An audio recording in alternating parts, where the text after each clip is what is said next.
Welcome everybody to our 16th edition of AfricaTalks. AfricaTalks is designed as a digital platform for exchange of African and European topics, exchange of knowledge and ideas between journalists and experts from civil society from both continents. We have to talk about chances and challenges and about different realities, and we want to learn, engage, and discuss. I'm Marco Vollmer. I'm member of the board of the International Journalists Programs, IJP, and I would like to introduce Eka, my colleague, my co-host, to you. Hello, my name is Eka Neumann. I'm the coordinator for the African German program of the International Journalism Programs, and I'm really excited to discuss today's topic. And our topic for today is 1 year African Continental Free Trade Area, AfCFTA. What has worked and where are the opportunities and risks? The African Continental Free Trade Area is creating a huge single market. Where are the opportunities and where are the risks hidden? Africa is still creating far too few jobs, and the share of manufacturing industry is still just 11%. And the continent is still primarily a supplier of raw materials. So what needs to happen? How can Europe and Africa benefit from each other? We want to find answers on these questions with our distinguished guests of today. And our distinguished guests of today are Mr. Mamadou Lamine and Julian Hintz. Mamadou Lamine is Director of the Business Environment at APIX, the Agency for the Promotion of Investment and Major Works in Senegal. And he's been the Director since 2012. In this capacity, he coordinates the work of the Senegalese Presidential Investment Council and leads the process of implementing business environment reforms. Senegal has thus been able to improve its ranking over the last 5 years, for example, by gaining nearly 60 places in doing business and being cited 3 times as one of the world top 10 reformers. Before joining APIX in 2011, Mamadou Lamine held various positions with several public organizations such as UNESCO, UNDP, UNIDO, the CRES and CREA, and private companies such as the Oasis Group and COSER.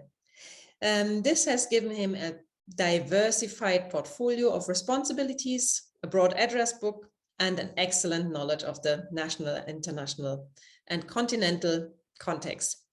Mamadou Lamine holds a DA in Industrial Economics with a majors in Environmental Economics from the Cheikh Anta Diop University.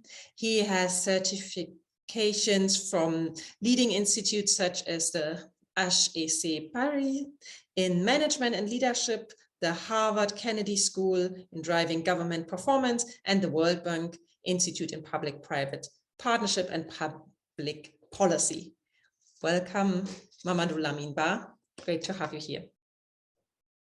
And please, we have on our topic the African Unified Trade Area. What are your observations, or what is your perspective? What has been happening ever since it's been launched? Yeah, morning and good morning to all of them. I think it is something we have to look when we talk for African common market, because we start 1 year ago and we start when COVID happened, and we cannot analyze and see this 1 year without COVID context. It is the first thing. But what is important to know, the secretary is now very operational in Accra, and I think they are doing a lot of job. I have the favor to be one of the country experts who work and interact with them. We know the potential of this market is here. We are talking more than 1 billion consumers for this market. And we are talking the continent, we have more than, I think we can say 10 or 20 role materials who are leading international value chain. If you look automotive, if you look automobile, if you look airplane market, if you look manufacturing. But the shift we say now, it is we have to look Africa, not a producer, someone who are giving you the input. We have to look Africa, it is a market where the output can be, we can deliver the value with your output. I think it is the shift we have to know. We are not, when you look Africa, you say, okay, we are going to keep soft input and to do the packaging in Asia or in East Europe or in Latin America. I think after it is to change the narrative and see we are market. Because when you say market, it is, you have the offer, you have the demand, you have to build these two. If I took the example of West African country, like where you have Nigeria, it is one now. If you look Nigeria, it is the first economy on Africa, but on the worldwide, it is on 26. If you put together and you look to the market, maybe we will be on the top 10 world. It is the potential. But if you look what we say, okay, we have to start to do trade without frontier. If you look Senegal, we trade more than Sweden and France than Mali or Mauritania. You shift it to say, okay, country, look around you, try to reduce the barrier, administrative barrier, try to build a main road, try to communicate each other. From my perspective, the only thing to change the narrative, it is the first thing. In this 1 year, everywhere you are in the international conference on meeting, they are more looking Africa than it is a market. It is a common market than it is 55 countries. For me, it is the first change. It is the narrative is changing, and the next we will see what will be happen. So now I'm unmuted. Thank you, Mamadou, for that first insight. I would like to introduce to you our second panelist for today, Julian Hintz. He is an empirical economist working on topics in international trade, migration, and applied econometrics. He is head of the Kiel Institute's Trade Policy Task Force and assistant professor for international economics at Bielefeld University. Previously, he was a postdoctoral research fellow at the Kiel Institute for the World Economy and postdoc fellow at the Kiel Center for Globalization. In 2019, he was a Max Weber fellow at the European University Institute in Florence. He holds a PhD in economics from the Paris School of Economics and Université Paris 1 Panthéon-Sorbonne. Welcome to our Africa Talks edition 16, Professor Hinz. Thank you very much for having me. How do you estimate 1 year African Continental Free Trade Area, AfCFTA in abbreviation? Well, I can really underline. I want to emphasize what Mr. Ba said. I think these are highly unusual times, and so judging what the world looked like in this past year and trying to extrapolate from that going forward is difficult, as we all hope that that situation is going to be changing. But nevertheless, I think what we've been seeing is a lot of political momentum into making this work, and I really have great optimism in the sense that. There is this will, and so there is now this continental free trade area, which hasn't obviously to that level. We haven't seen this level of integration before. This is really encouraging going forward. I think still though that there is quite a bit of work to do. So there's an agreement on tariffs and phasing out tariffs. So sort of generally lowering barriers to trading goods, but that's only really part of the story. And so I think a big part of the story is going to be to make trade more feasible by lowering non-tariff barriers. So as Mr. Ba said, paperwork, improvements in the transportation sector in order to make sure that that flow goods really easily can flow across borders on the African continent, because what we see right now is that roughly 20 to 25% of African trade stays in Africa, whereas if you look at other very integrated regions of the world, probably the most integrated region of the world, Europe, there's about 75 to 80% of European trade that stays in Europe, right? So there's obviously a long way to go for the African continent, and a lot of potential, not only as a source of trade, as Mr. Ba said, but really also as a destination, and integrating into regional and global value chains. So it's really, I think, going to be something that it's a project not only that we can judge by 1 year, but this is something, it's a project for years and years to come, in order to move from just producing the inputs to something that's taking part in other stages of the production chain, but also as a destination of globally produced goods. Thank you, Julian. Allow me one question to start the discussion. What I learned when I prepared that talk of today is it's not the case, and the most important thing which needs to be solved, the question of tariffs. They are not the main problem here. There are more non-tariff trade barriers, like, for example, transit times at customs. Yeah.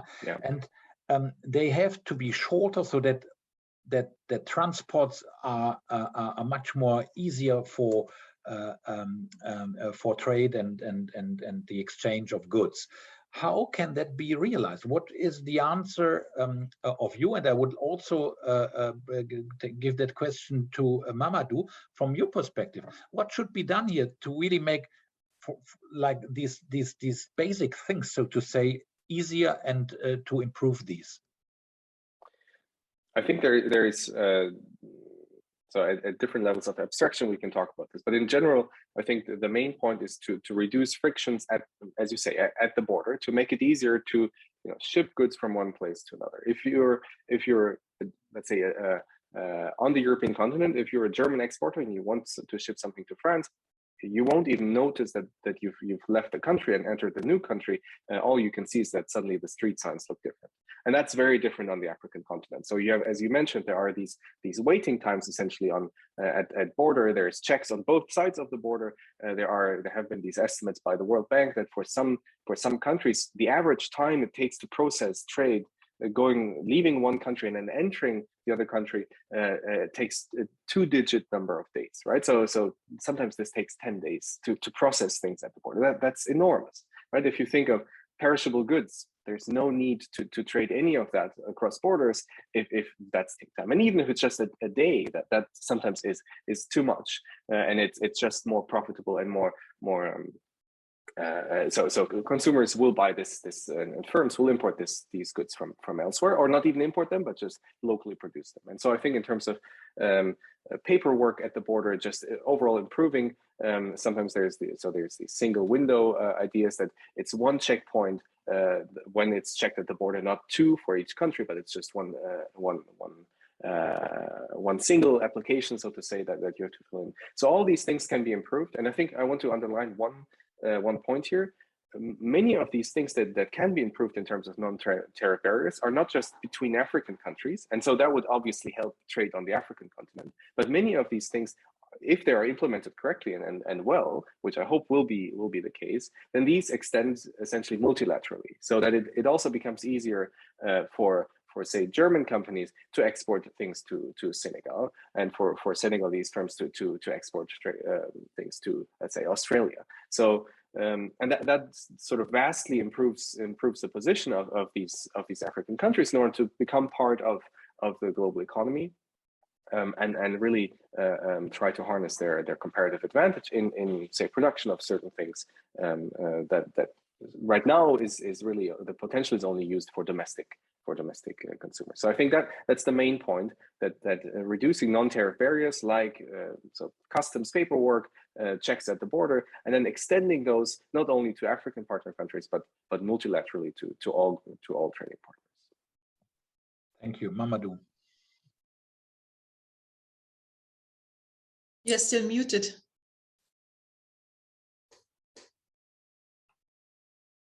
Okay, it's okay now.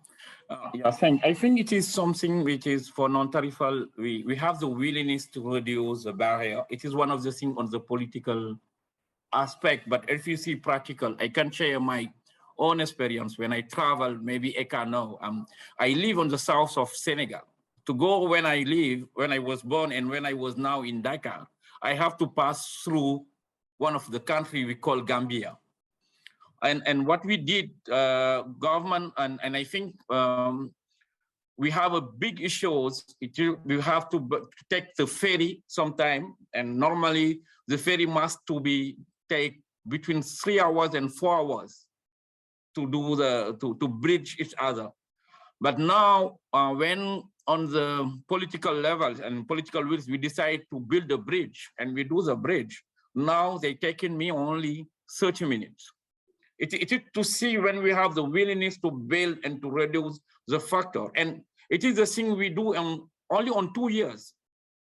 Because when we have political change in Gambia and political change in Senegal, and the two presidents agreed to reduce all these barriers, on 2 years, we built a bridge who take more than 1 kilometer, and people are seeing the transportation time reducing to the hour to minutes. I think it is something we can handle. You have the willingness, but we have to use sometimes concrete project. But what is interesting and maybe what is the major challenge sometimes, it is how to find the budget to do this.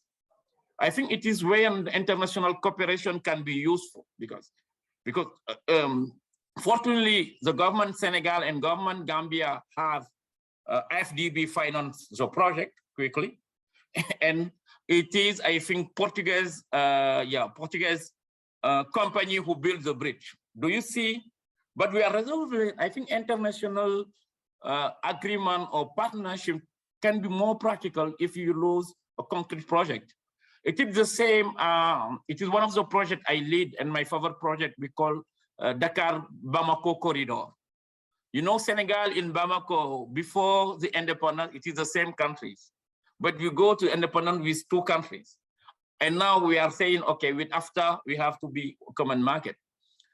And we start, the first thing we start, I think it is something, we realize the custom didn't have the same number to how we say, to standardize the product. They are not doing the same numbers.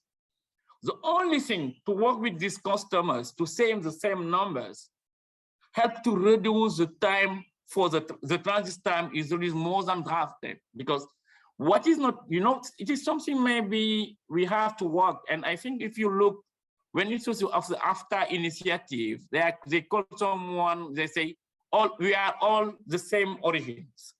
Because if we agree to say we are all the same origin, the first thing we have to do, it is how we rate the product.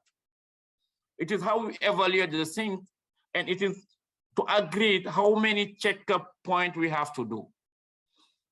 I think it is the same, and I think 10 years ago, 20 years ago, some African, if you want to go in African country, they need to go in Paris or London to go in Africa. But I think this kind of thing is not now happening. We have some hub, we have Abidjan hub, we have Dakar hub, we have Morocco hub, we have Ethiopia, and we have in West Africa. I think most of progress is done in Africa, but we have to go more than concrete project, not only for the paper. On the paper, when we say it is our willingness, the thing is moving on the land, and we have to maybe some journalists have to move and test what is happening on the ground, and they will help to tell a new story for Africa.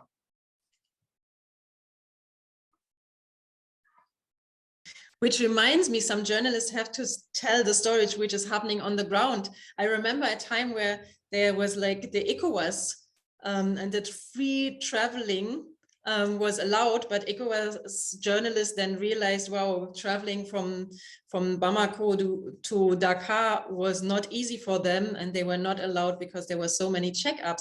So I find it quite interesting. Yes, journalists have to highlight those questions, but where do you see ECOWAS or the responsibility of ECOWAS within the African trade area? How is the relation? How are they going to interact with each other? No, I think for the principle of the AfTA, we have two things. We have the continental levels and we have a regional levels. And ECOWAS is more allowed to put on the regional levels. If you see on the ECOWAS, we have a big project for integration on the energy when we call West African Power Pool Project. If you said now, we are trying to interconnect all electricity lines for the 15 countries. It is for me, it is one of the big things because you have some of ECOWAS countries who didn't have hydroelectricities. We have some ECOWAS countries, and they can help to reduce the cost of electricities. And maybe some of people have producing more than they need.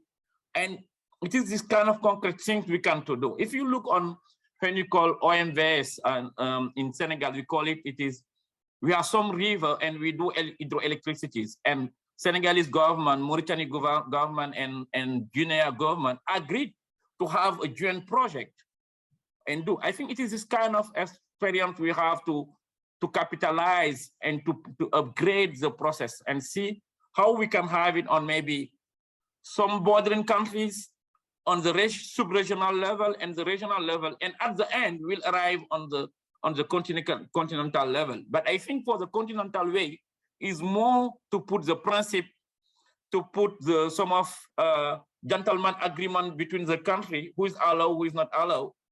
And on the ECOWAS region, ECOWAS level, they will look more the concrete project. We can be a demonstrative and make happen things on this. And maybe to measure and benchmark countries to this, who is best, who is not best. I think sometimes maybe it is important to rank African countries to who is best in international facilitation for Africans. Because sometimes we give more facilitation someone who live outside in Africa than someone who live in Africa. Thank you, Mamadou. This brings me to another question I would like to pass over to Julian. The AfTA is a lighthouse project, I would say, on the African Union's Agenda 2063. And this lighthouse project is intended to create synergies with other joint projects, such as the action plan on boosting intra-African trade or the Accelerated Industrialization of Africa initiative, AIDA or AIDA. Is this a realistic vision, or do you see progress here? And after 1 year of this free trade area, Julian? I think in general, so lowering trade barriers, be they tariffs, be they non-tariff barriers, generally is going to help growth prospects on the African continent, and is going to allow countries to specialize better into what they're good at producing. And so that often comes along with some form of industrialization or servitization nowadays. And so moving away from just, as we said before, supplying materials for the global production. And so essentially that would bring value added into the or there would be value added created in African economies.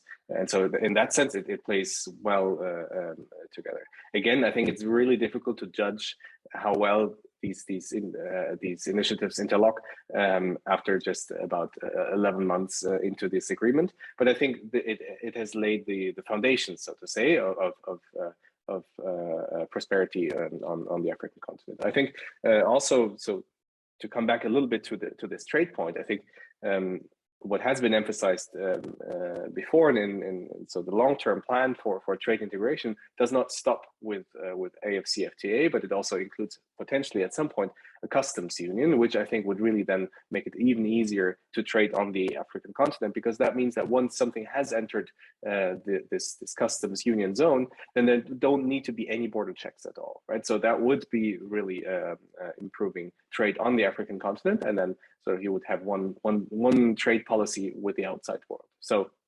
in that sense, there are multiple initiatives that are sort of interlocking at some stage, but the trade agenda in itself is quite ambitious, and I think there still is quite a potential to be harnessed. Sorry if I jump in there. Do you, on a global level, what do you expect? What is going to happen on if the if the trade area is up and running, it is, how is this going to be influencing global economy? What are the scenarios there?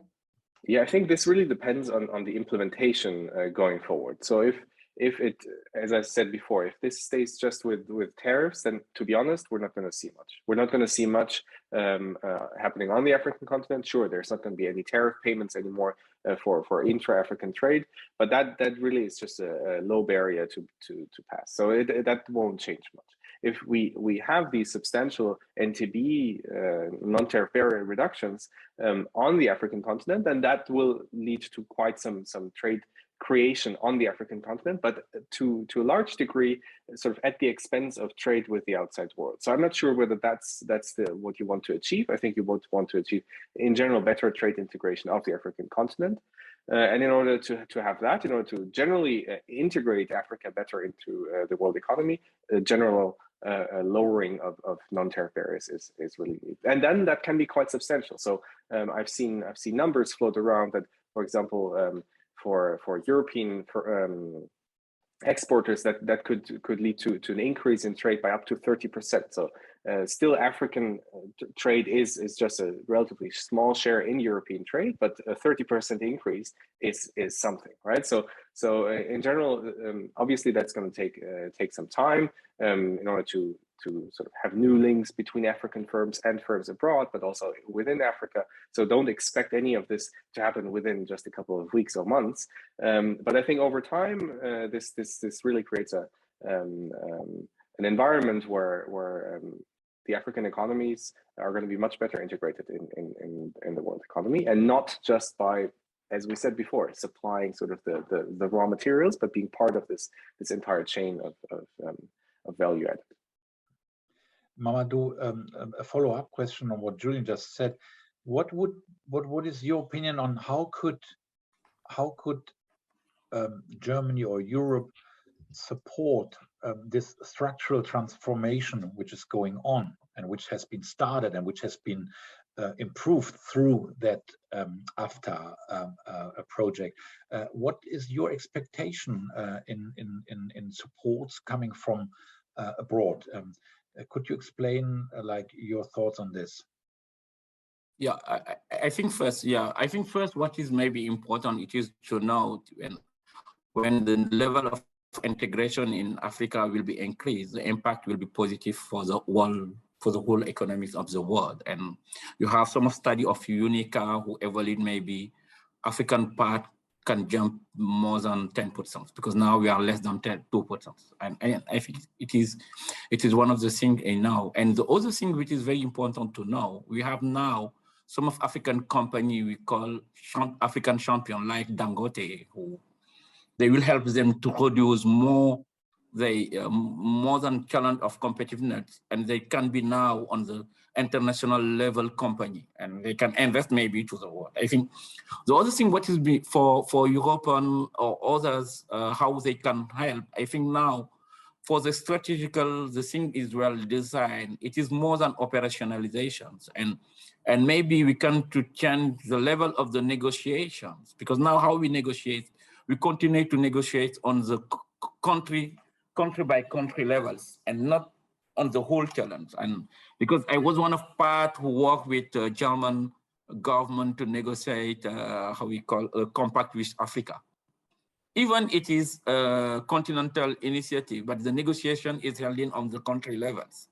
And I think maybe one of the shifts we have to think it is now how to put one of the indicators of the negotiation. It is how countries are moving to facilitate the thing with their neighboring, and not only for European countries. I think it is the first things. The other things, maybe it is when we are financing, how we call, you know, in Africa now, when you are given debt, we are given the debt through the countries.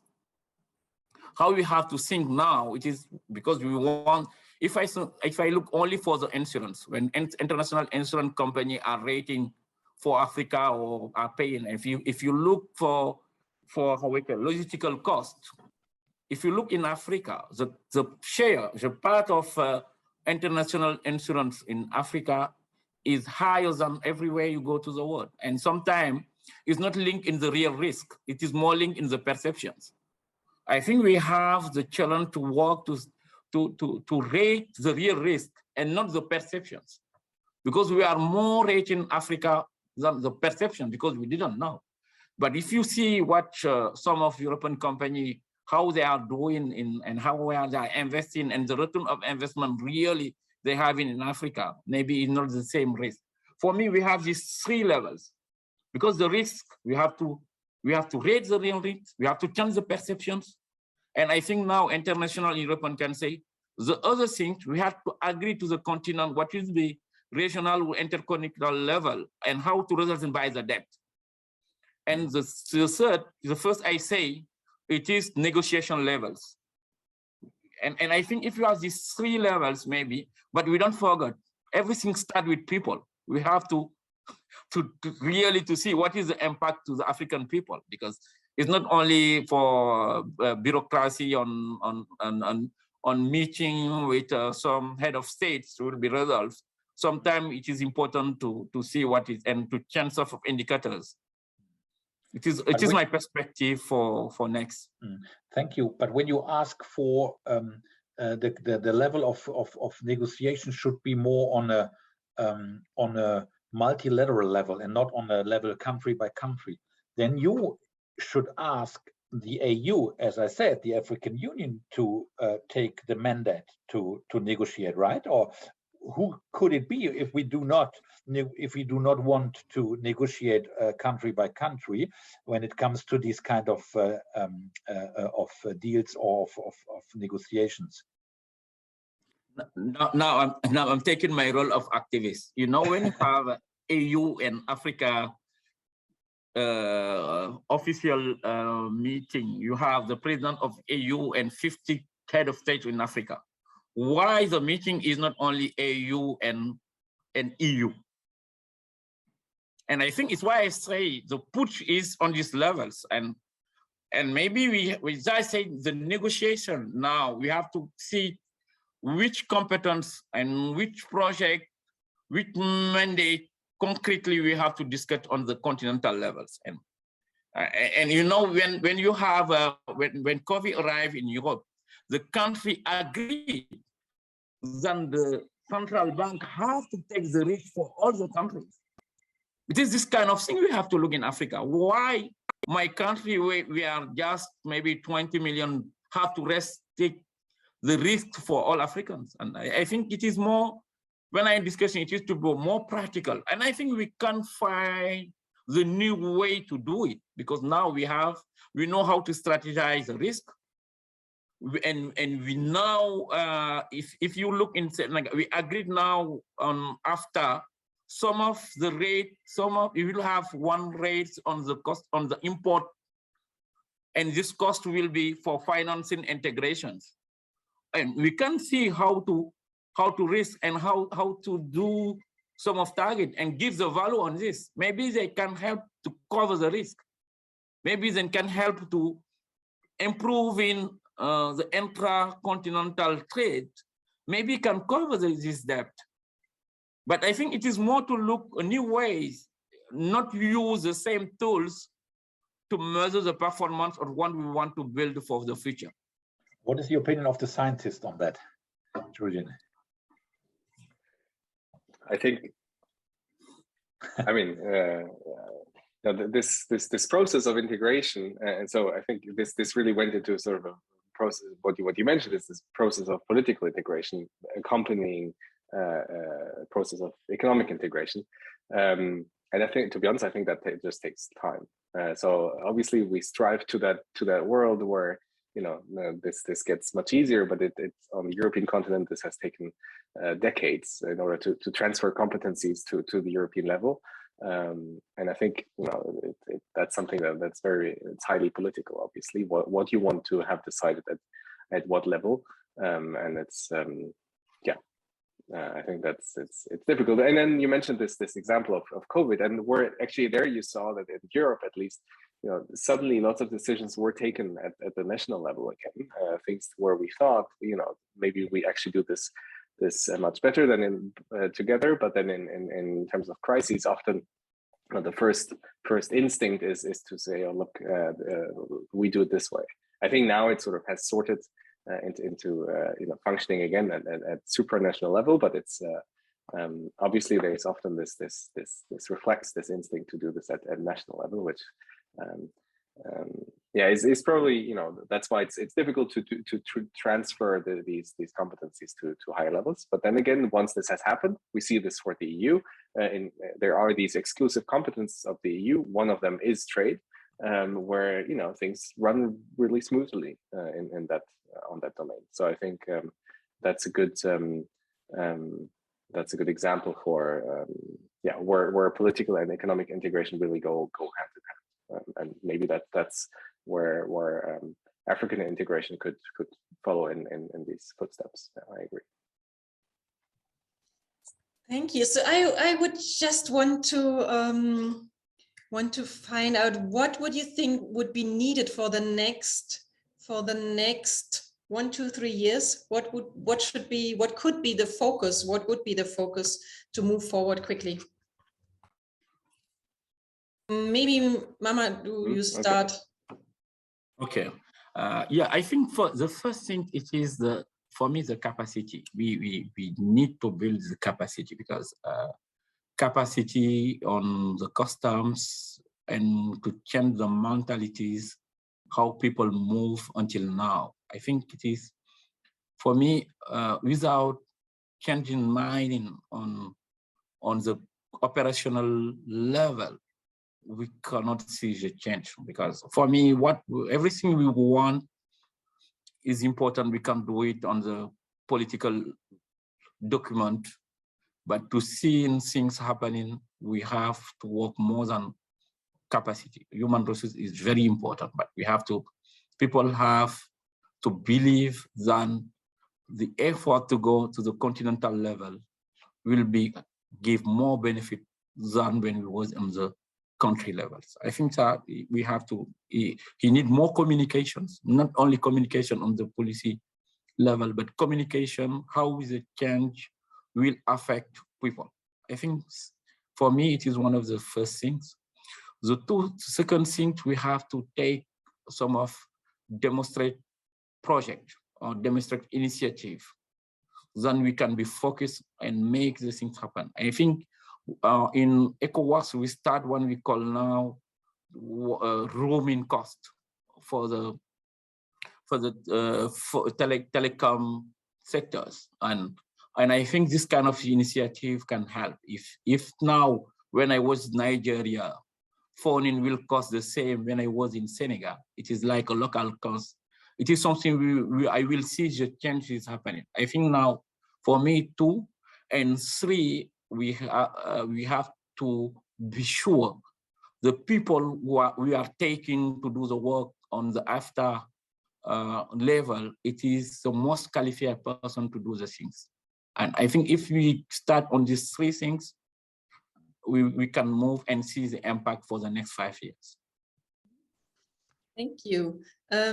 Julian, what do you think? What is your thing, your idea how to move forward during the next 2-3 years? Yeah, I think use this political momentum. So sort of, it's just been sort of implemented, and now try to push things further. And so try to push for these reductions in non-tariff barriers. Right now, these negotiations have been going on, and so these should be ambitious. And then maybe I suggested just before, expand upon this trade integration into other domains where people on the ground really feel change much more directly.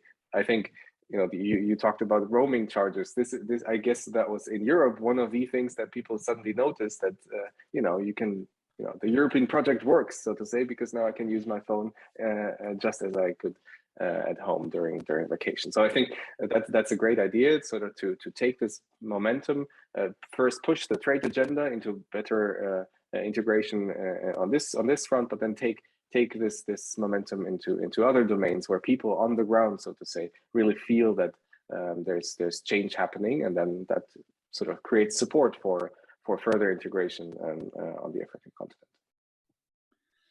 Thank you very much, Julian, and thank you very much, Mamadou. And it really went fast. I would say that we are already at the end of our talk. I wouldn't have expected such a lively discussion, which we had, and Ika and me, we are grateful for that open discussion.